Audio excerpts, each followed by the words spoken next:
Where it can be a little bit helpful, but I just also think you need to be careful, is I think it can make you feel good.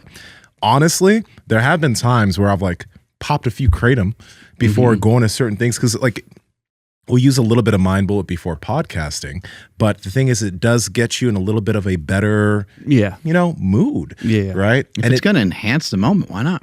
Yeah. I just like mushrooms people do mushrooms a lot when they go on hikes and things like that. Right. And it's that is fun. Yeah. If it enhances stuff and you don't really notice a real downside to it. The thing with Bert Kreischer, and again, I think there's so many other aspects he mentions. He's talking about health. He doesn't have the look of someone that's healthy at the moment. He has acquired some excess body weight around the midsection, right? How much weight does he have to lose? I don't know. If he lost like 10% of his body weight, that'd probably be a really good start. Probably be about, I think he's like 250. So it'd be like 25 pounds. So if he lost like 25 pounds, that would be good. But like he has a good frame. He does have a good frame. Like his arms and legs look fine. It's just, he just has a belly, and even right there, like laying down, that was zoom in package shot there. I love this stuff. He's such an American. It's great. His face is so red. God damn. Well, that's just it, right? He's playing into like the American psyche, the American dream of like you can have it all. And there's how many people go to his show, and I mean, look at Stone Cold, right? Stone Cold Steve Austin, he would drink beer and beat up the boss, and like, I mean, people just it really resonated with people. And people go to baseball games, they go to football games, they have a lot of drinks, they get fired up, they're yelling, they paint their chest, they like smacking around their buddies, they kind of get in like they wrestle and fucking get all fired up. And you're not going to do that when you're not drinking. And I think the other side of health that isn't talked about enough is community, having a good time, having a lot of fun, having good relationships. Like, can this guy check the boxes off on that stuff? It looks like it, right? It looks like he has a lot of other things in his life that he can feel great about. Yeah. That probably have him relatively healthy. Now, like, is his blood pressure off? Is this off, that off? I think he's gotten some blood work done and stuff. I don't know any of the results of any of that stuff, but I mean, my main recommendation for him would be just to simply figure out a way to get through each day with eating more protein and cutting back on some of the types of food that he eats that it's hard for him to control how much he eats. And he's pretty fucking strong. Like, he's making 225 look, and he's really very easy. athletic. Yeah, there's something about his frame. Like he has a belly, but like when you see him stand, like when you saw his legs in that water, you can tell there's an athlete. He's done shit. Oh, yeah. I don't know what he's done, but he's done shit, even though he has that belly. Now, actually, I have a question for the audience, because I think there's probably a lot of things that I'm personally missing in terms of the enjoyment of like a lot of alcohol. So for those of you who, if you believe that you're pretty balanced with your alcohol intake and you like it, and it's something that you're going to keep in your life substantially, but you've found a way to balance it in your life, how do you make sure to balance your alcohol intake and your health? I'm curious from the people who are doing it often, what they do. Because there's one thing you mentioned, which is really important. A lot of people I've found that alcohol exacerbates their food intake. Like, it messes things up in terms of their appetite and their food. Like, when they drink, they end up eating more, and it ends up turning into a spiral, because you'll end up eating more because you're drinking more, and then you'll sleep, and then because your sleep is fucked up because of the alcohol intake, the next day you're even hungrier, so you eat even more the next day, and it could be a few days later again that you drink close to your bedtime, and then it cycles again into the next day, where it's just this vicious cycle of lack of benefit. Pat Project family, how's it going? I want to talk to you guys about Within You Supplements, which is developed by Mark Bell. The cool thing about Within You is that it's not a crazy supplement line which has a crazy amount of unnecessary supplements. They stick to what is necessary.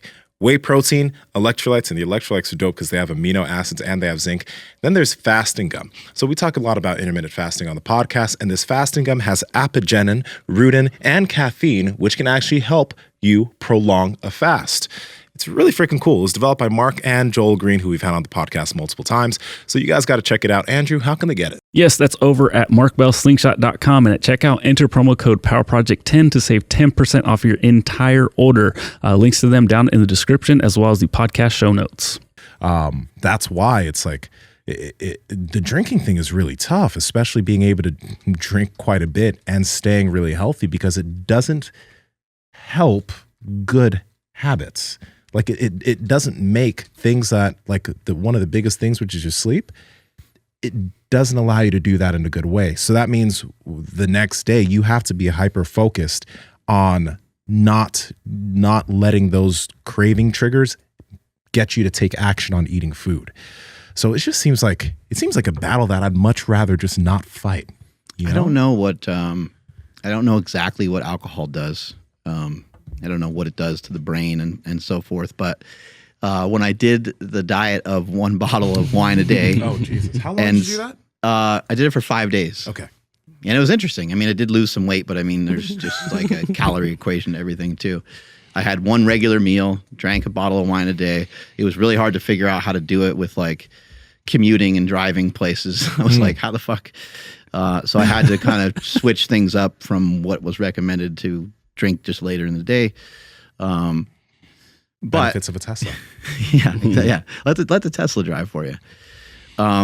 But what was interesting about it is you were saying like how it doesn't help with habits, and I agree with that. But where it can be a little bit helpful, but I just also think you need to be careful, is I think it can make you feel good.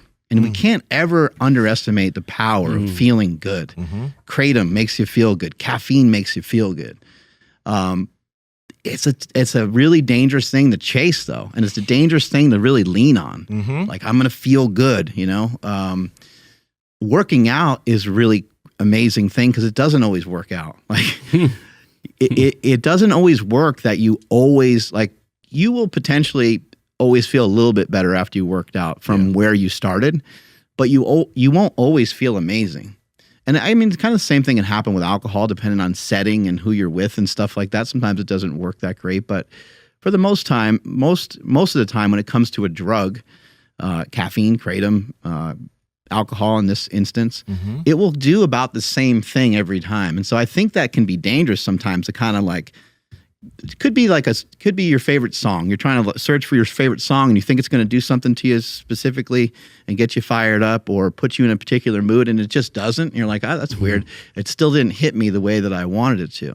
I think having that reliance and that dependence on something where you know that it's a stable thing. This is gonna do this to me. This is gonna make me this way.